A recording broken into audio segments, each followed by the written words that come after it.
Amém. Abra a tua Bíblia, por favor, em Lucas 9, verso 23.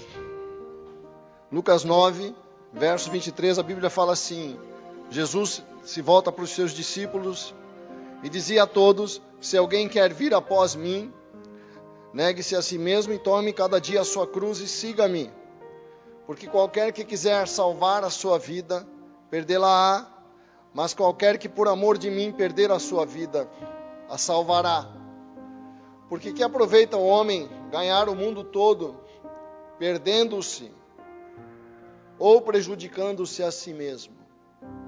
Porque qualquer que de mim e das minhas palavras se envergonhar, dele se envergonhará o Filho do Homem, quando vier na sua glória e na do Pai e dos santos anjos. Essa é uma palavra que nos chama ao discipulado. E eu vim de uma formação cristã muito rigorosa, em que essa mensagem era levada muito a sério. Eu, quando me converti, eu tinha 19 anos, e a igreja levava essa mensagem numa perspectiva muito radical. Falava-se muito em negar a si mesmo, em morrer na cruz, em você largar as coisas do mundo. E essa forma radical de receber o Evangelho me deu, de uma certa forma, uma proteção para eu não ceder à influência que o mundo normalmente exerce sobre um jovem de 19 anos. Graças a essa radicalidade na recepção do Evangelho, eu consegui ter um período de imersão nas coisas de Deus. Eu li rapidamente o Novo Testamento, li rapidamente a Bíblia, só queria saber de igreja, só queria saber de estar no culto. Uma experiência que você não vê mais hoje. As pessoas hoje são mais, vamos dizer assim, moderadas, né? Agora, embora tenha me protegido, embora eu tenha com essa radicalidade, com esse quase fanatismo, isso me deu uma força inicial para mergulhar nas coisas de Deus. Eu virei quase um monge. A experiência radical de uma conversão muito radical, você fica muito chato, né? Não é verdade? Você só quer falar naquele assunto, você prega para todo mundo, as pessoas começam a fugir de você e você não entende o que está acontecendo. É o diabo, a gente fala, né? É o diabo da nossa chatice, na verdade. Mas a gente fica muito chato, mas também tem uma relação com Deus mais profunda, que não te dá uma força inicial. Mas é um exagero, né? E tudo que é exagero tem seu lado ruim. Você fica meio bizarro, né? Você tem um comportamento meio estranho. E você deixa de aproveitar coisas que o mundo oferece, que são boas, né? Nem tudo que o homem faz é ruim, tem muita coisa boa. Essa radicalidade religiosa, vamos dizer assim, esse exagero, e a igreja ajudava um pouco nisso, porque era uma igreja muito diferente a nossa igreja, porque trabalhava muito com viciados em droga, e talvez por eles lidarem com pessoas muito problemáticas, eram muito severas na adoção de certas posturas de autonegação, para eu dizer não para algumas coisas. Talvez se não houvesse essa severidade, aquelas pessoas não conseguiriam dominar as suas velhas manias, os seus velhos vícios e continuar a caminhada cristã. E eu fui para aquele ambiente e recebi dessa severidade na minha alma e fiquei severo também comigo, com as coisas. E ao mesmo tempo que aquilo me fez bem, me fez um pouco de mal, porque todo exagero é ruim, né? Eu me negava tanto que já não sabia mais quem era. Vai dizendo não, vai dizendo não, vai dizendo não. E o que sobra se você só se nega? Então esse convite de Jesus fala um pouco disso. E eu queria passar, como eu tive essa experiência radical, eu queria passar um pouco para você, uma maneira de nós atendermos a este chamado de Jesus, de negar a si mesmo, de tomar nossa cruz e seguir atrás dele, de forma equilibrada, de uma forma séria. Vamos levar a sério a proposta do Senhor Jesus, mas vamos fazer isso de forma equilibrada, de uma forma que gere saúde, porque o projeto de Deus para você é uma vida saudável e feliz. Mas atenta para esse convite de Jesus: se alguém quer vir após mim, negue-se a si mesmo, tome cada dia a sua cruz e siga-me. Esse é o convite do discipulado. Jesus nos convida a ser seus alunos. Você está sendo convidado. A experiência cristã é um convite para você ser aprendiz de Jesus, aluno do Senhor. Você tem que entender a fé cristã como uma vida de aprendizado da pessoa de Jesus. Agora, quando ele fala em negar a si mesmo, negue-se a si mesmo, para eu me abrir ao discipulado, eu tenho que ter a coragem de dizer não, muitas vezes, à minha própria opinião, ao meu próprio ver das coisas, à minha própria visão das coisas. Você chega, quando Jesus chama você para o discipulado, você chega com uma visão pronta da vida. Jesus está falando que você vai ter que abrir mão dessa visão que você tem para ouvir o chamado do discipulado de Jesus. Isso era muito comum. Jesus não chamou nenhuma criança para o discipulado. Jesus chamou adultos. Jesus chamou Mateus. Jesus chamou Pedro, João, gente que já tinha uma vida, família, trabalho, visão do mundo. E ele passava por essas pessoas e diz: venha, me segue. E a Bíblia diz que essas pessoas largavam tudo e seguiam a Jesus.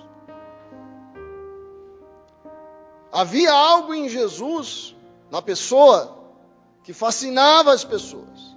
Por isso que quando Jesus chamava, alguém vai passar por você e dizer: vem, segue-me. Você vai deixar a sua casa, você vai deixar o seu trabalho, vai seguir o homem. Não vai fazer isso. A não ser que aquele chamado tenha algo muito especial. E é isso que acontecia. Pedro chega a falar para Jesus: nós deixamos tudo para te seguir. Nós deixamos tudo para te seguir. Por que será? Porque a pessoa gerava uma atração, gerava um impacto na alma, que fazia com que o vem e segue-me era algo muito sério. E essa voz fala com você hoje. É a mesma voz falando com Pedro, com João, falando conosco: vem e segue-me. Quem quiser me seguir, negue-se a si mesmo, tome a sua cruz e segue-me. Nós tivemos muitos mestres na vida, né?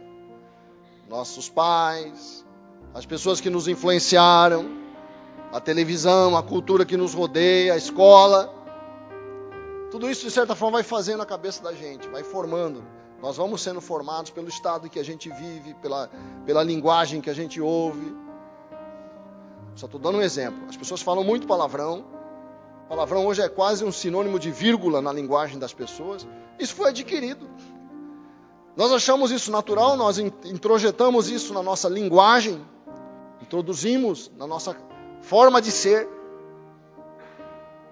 e achamos normal. Não achamos tão normal, porque nas situações formais nós não falamos palavrão. Já percebeu isso? Nós não falamos palavrão fora da intimidade. É porque no fundo a gente percebe que tem alguma coisa errada ali, porque eu não posso trazer para o público. Mas, independentemente disso, só estou dando um exemplo de que nós vamos introduzindo comportamentos na nossa forma de ser, sem uma reflexão se aquilo me faz bem ou não. Todo mundo faz, então eu faço também. Todo mundo fala dessa forma. Todo mundo tem este nível de agressividade. Todo mundo tem esse nível de reação. Então eu tenho também. Quando Jesus te chama, Ele vai te fazer uma nova proposta. Uma nova forma de ser. E há uma voz dentro de nós, e eu tenho certeza, hoje eu cada vez me convenço mais disso. Há uma voz dentro de nós, que quando Jesus fala, venha para o discipulado, uma voz em nós fala, está aí o caminho. É isso que eu preciso para a minha vida. Algo dentro de nós fala isso. Eu lembro que assim que eu me converti, Eu era o único cristão numa república de estudantes, de não cristãos. Todo mundo conhecia, sabia o jeito, e de repente muda de uma forma radical, como eu falei para vocês. É claro que aquilo vai gerar uma estranheza ali naquele meio. E às vezes eu conversava, eles me questionavam algumas coisas, eu falava. E depois que o meu irmão Hugo se converteu, ele me falou um tempo depois que quando eu falava com eles, às vezes ele, na reflexão do dia, alguma coisa dizia para ele assim: um dia eu vou lá na igreja do João e vou virar cristão que nem ele.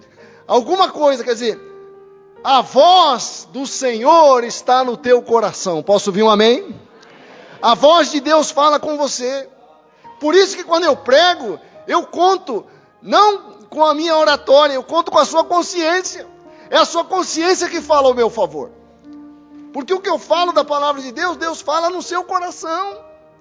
O chamado que Deus faz do discipulado, eu sinto que eu preciso mergulhar mais nas coisas de Deus.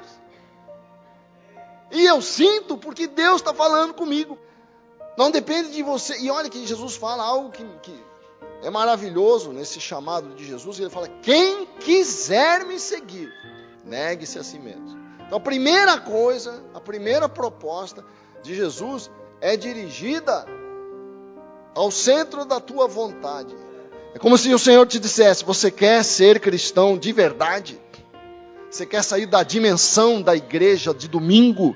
Você quer sair da dimensão da religião? Você quer entrar na dimensão da vida? Sair da dimensão da liturgia para entrar na dimensão da verdade?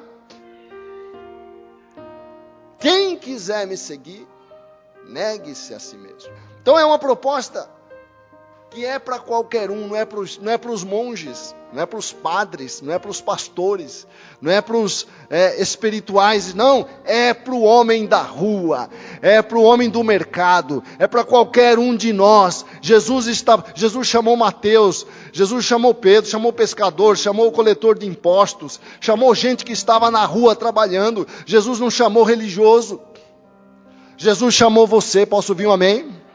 A proposta do discipulado é para todos nós, mas não é superficial, porque ele não faz uma proposta: vem ser frequentador da igreja no domingo. Não, ele fala: se você quiser me seguir, caminhar os meus passos, aprender comigo. O discipulado é uma caminhada que nós aprendemos na igreja, aprendemos com os irmãos. Nós queremos que você seja discípulo nesta igreja, mas ela é fundamentalmente uma caminhada de aprendizado com a pessoa de Jesus. Você vai ter que aprender com Jesus, né? Conversando com Ele, tirando suas dúvidas com Ele, levando tuas angústias para Ele. Se você quiser, diz o Senhor Jesus, negue-se a si mesmo. Mas a primeira coisa que o discipulado nos ensina é uma visão correta de nós.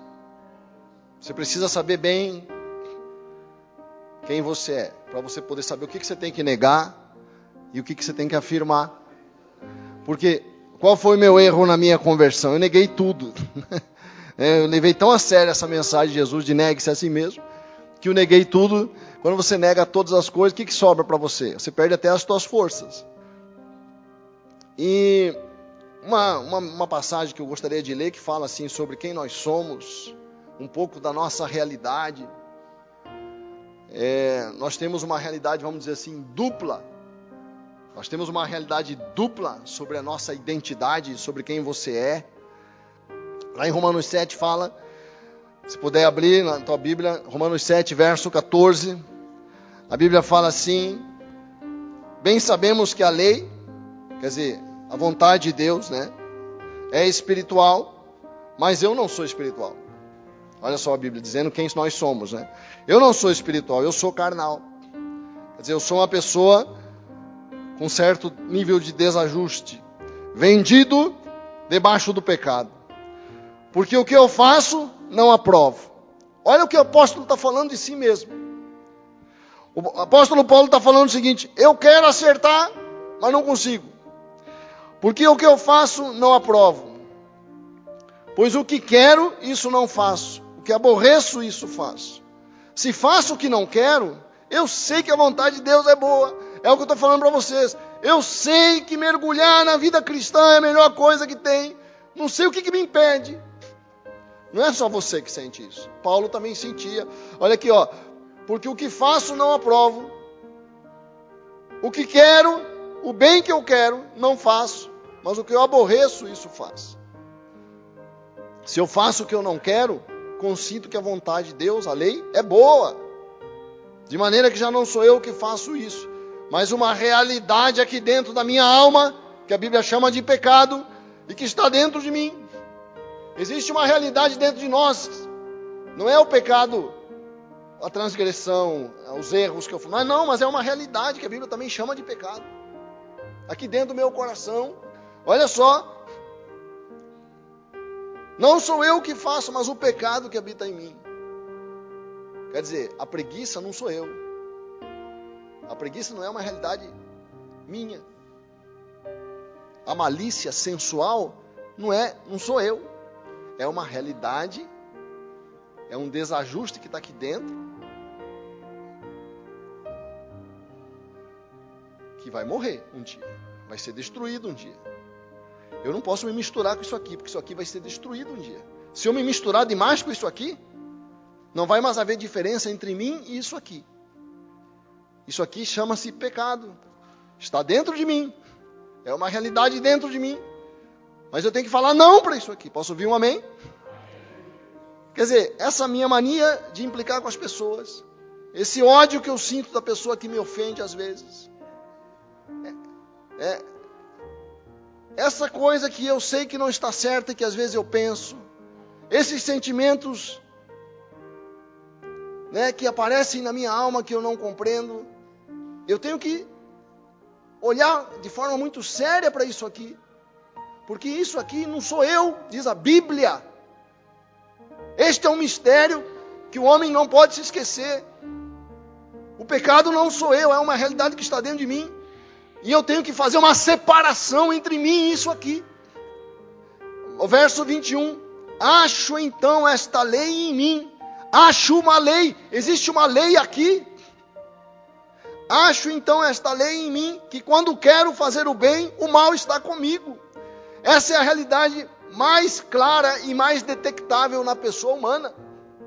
Quantas vezes a gente decide, não, eu vou amar minha esposa, eu vou tratar melhor as minhas filhas, eu vou ser uma bênção hoje, eu quero um dia em que eu só vou fazer coisas boas, eu não vou reclamar, a minha boca só vai proferir a bênção. Chega no final do dia, eu não fiz nem 10% do que me propus a fazer. É uma realidade dentro de mim, mas não sou eu. Eu tenho que saber que eu tenho que fazer uma diferença entre mim e o pecado. Porque na medida em que eu vou me misturando com o pecado, eu vou me tornando o próprio pecado. Por isso que tem gente que vai ficando cada vez pior. Vai piorando com o tempo.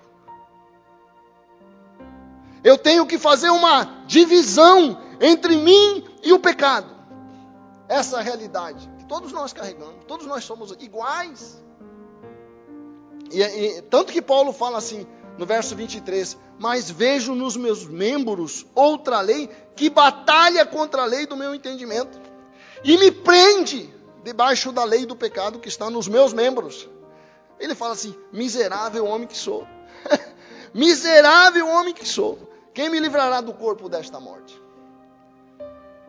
E ele diz, dou graças a Deus por Jesus Cristo nosso Senhor. Porque tem uma liberdade para isso. Posso ouvir um amém? Agora, se eu me entrego, e qual é o problema do homem? O pecado, é uma pressão diária em nós. Por isso que Jesus fala, tome a sua cruz a cada dia. Porque o pecado é uma pressão diária, que me empurra contra a minha felicidade. Mas às vezes tem algumas gratificações que o pecado traz. E é difícil ficar resistindo. Tem hora que eu não aguento e eu me entrego para a coisa.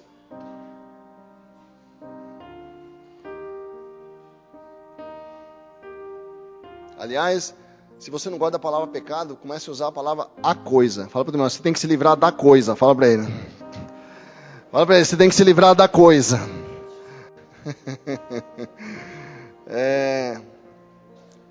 É porque às vezes há uma resistência contra o nosso projeto. Eu quero fazer algumas coisas, mas né,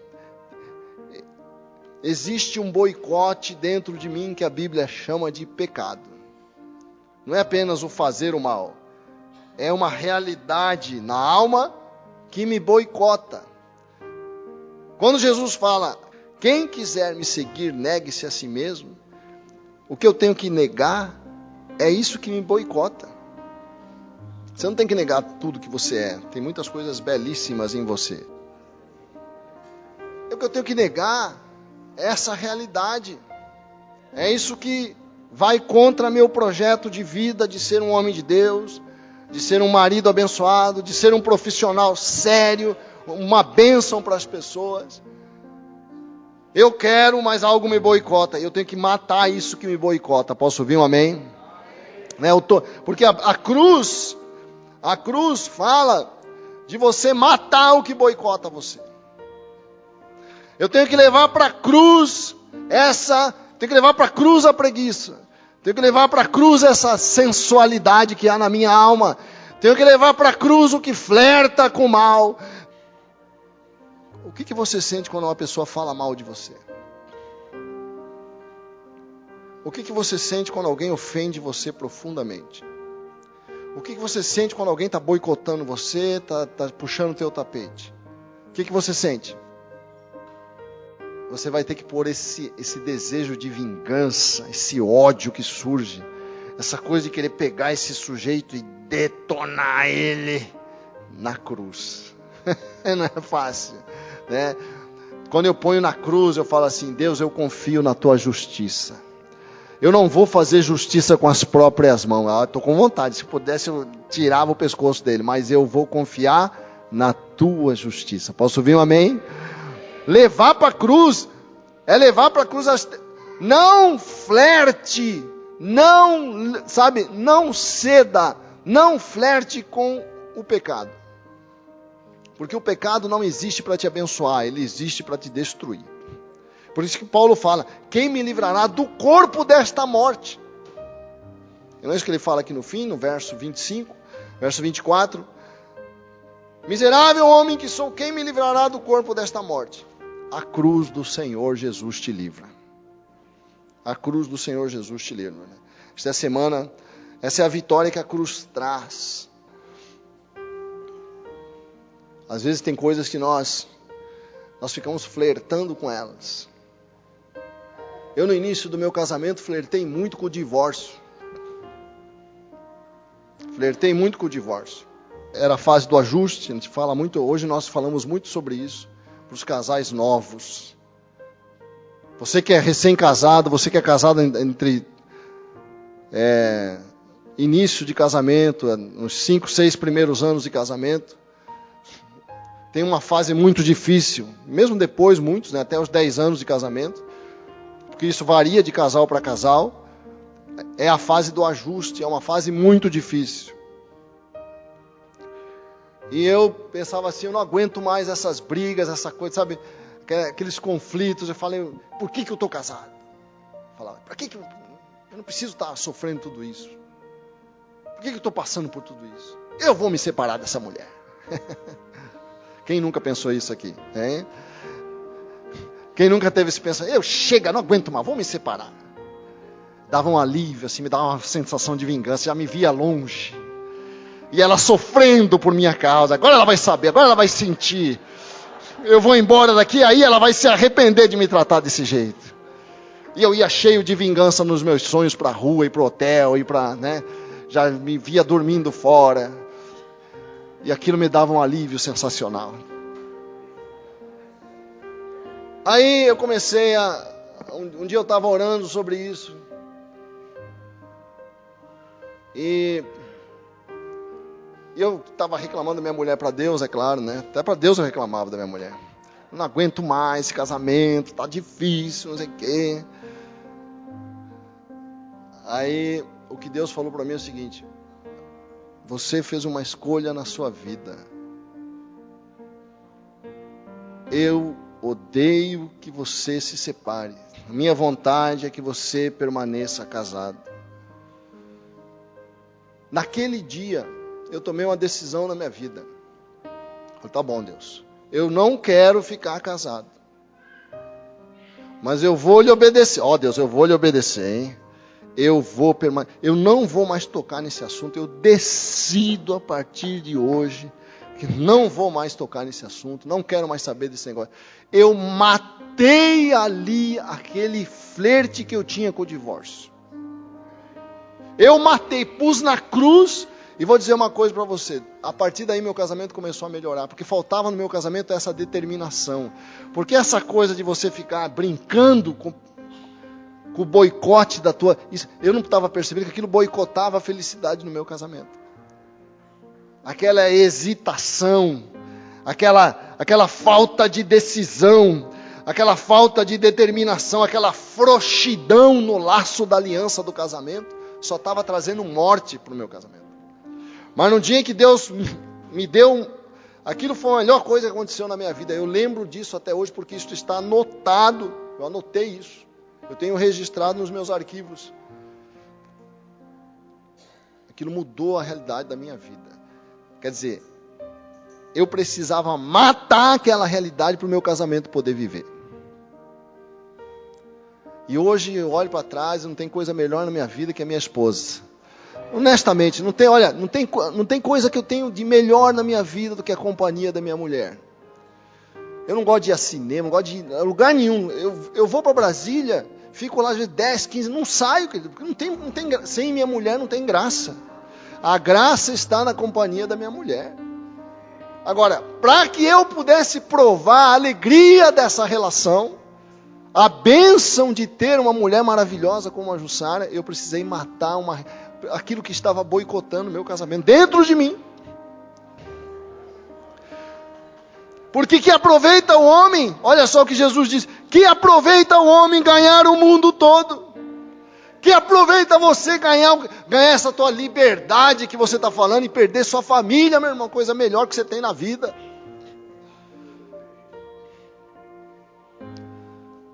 Agora, o que dá força para você negar a si mesmo? O que te dá essa força? É você saber que você não é só sombra. Todos nós temos um lado sombra, né? Mas você não é só isso. Você é uma pessoa maravilhosa. Embora nós tenhamos essa realidade que boicota a gente, há uma passagem no Salmo 139, que quando eu li essa passagem, é o Salmo 139, verso 13, anota essa passagem. Aqui nesta tradução, não é a melhor tradução. Nessa tradução fala, pois possuíste os meus rins. É porque ele está traduzindo literalmente uma expressão hebraica, que significa assim, ó. Pois tu criaste o meu interior. É isso que essa passagem significa. Davi está falando para Deus, o meu eu, quem você é, Deus desenhou, querido. Deus desenhou, Deus fez isso aí. Ó. Pois tu criaste o meu interior.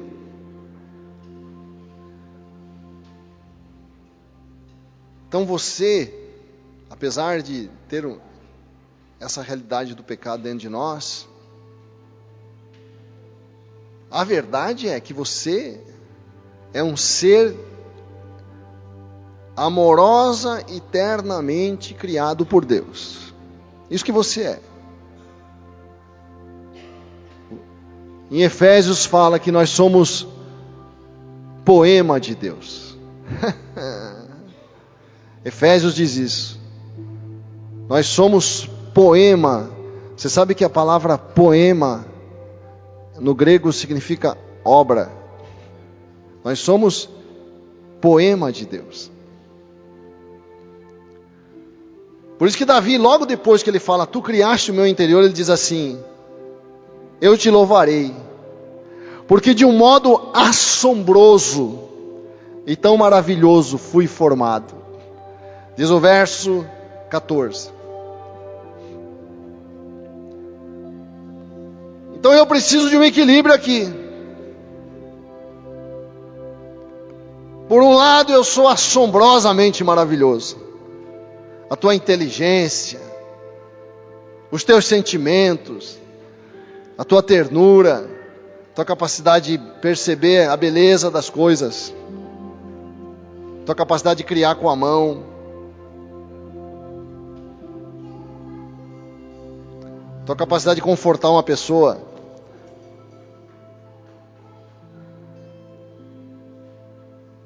A graça da tua presença, às vezes a nossa presença faz bem ao outro, só a nossa presença. Às vezes nós estamos com algumas pessoas e elas nos fazem tão bem, porque Deus nos deu uma graça especial a cada um de nós. Nós somos, diz a Bíblia, maravilhosos.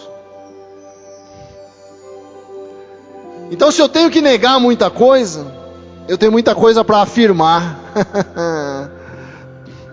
Essa é a beleza do paradoxo que nós somos. E nós precisamos de um equilíbrio nessas duas coisas. Saber que se por um lado tem um lado sombra, você tem uma parte luminosa na tua alma, que pode abençoar tremendamente tua casa, teus filhos, tua mulher.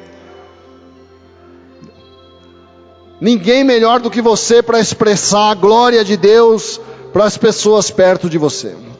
Porque você é maravilhoso, assombrosamente, diz Davi. Então saiba isso.